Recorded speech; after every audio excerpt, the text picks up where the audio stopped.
এই বাংলাদেশে যত উন্নয়ন হয়েছে তার ৮০% হয়েছে প্রাইভেট সেক্টরের মাধ্যমে। তাহলে আমি মনে করি এই প্রাইভেট সেক্টরটাকে যদি আমি আটকাই তাহলে এর প্রসার ঘটবে না। তাহলে আমি সাপোর্ট দিতে চাই। আমি চাই আমার বাচ্চারা পড়ালেখার সুযোগ পাবে, পাশাপাশি আমার শিক্ষিত ছেলে মেয়েরা এখানে মর্যাদার সাথে চাকরি করে মাথা উঁচু করে বাঁচানোর সুযোগ পাবে। এটা তো শুধু আমি পলিসি দিয়ে সহযোগিতা করলাম, আমার তো কোনো অর্থ খরচ হলো না। এত বড় সুযোগ আমি কেন হাতছাড়া করবো?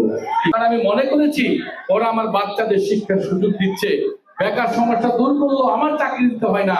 আমাদের যিনি উদ্যোক্তা তার এই মহৎ উদ্যোগকে আমি স্বাগত জানাই। তিনি যে আজকে স্কলারশিপ ব্যবস্থা করেছেন, অর্থ কি জানেন?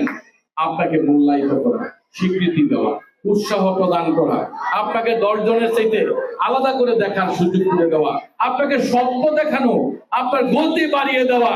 এতে যে আপনার বড়লোক বানিয়ে দিবে তা না, আপনার এই আদরের সন্তান সম্পদের চাইতে বেশি আর সুন্দর একটা স্বীকৃতি দিল, উৎসাহ বাড়লো। সে একদিন পড়ালেখা করে মানুষের মতো মানুষ হবে, শুধু হাত পালা মানুষ না, বিবেকবান একজন মানুষ হবে, দেশের সুনাগরিক হবে, বাবা মায়ের কাছে সন্তান হবে, বাবা মায়ের লোক উজ্জ্বল করবে। আমি সংসদ সদস্য হিসেবে সুন্দর শিক্ষা পরিবেশ ফিরিয়ে দেওয়ার জন্য যতটুকু যা করার, আমি ছাত্র জীবনে রাজনীতি করলেও পড়ালেখা জীবনে একদিনও বাদ দেই নাই। আমি মনে করেছি একটা স্টুডেন্টের প্রধান কাজ সে শুধুই পড়ালেখা করবে, পারলে রাজনীতি করবে, নইলে সে করবে না। আমার প্রিয় সন্তান, আমার প্রিয় পুত্র সন্তান, কন্যা সন্তান, দুজন স্টুডেন্ট, দুজনে পড়ালেখা করছে।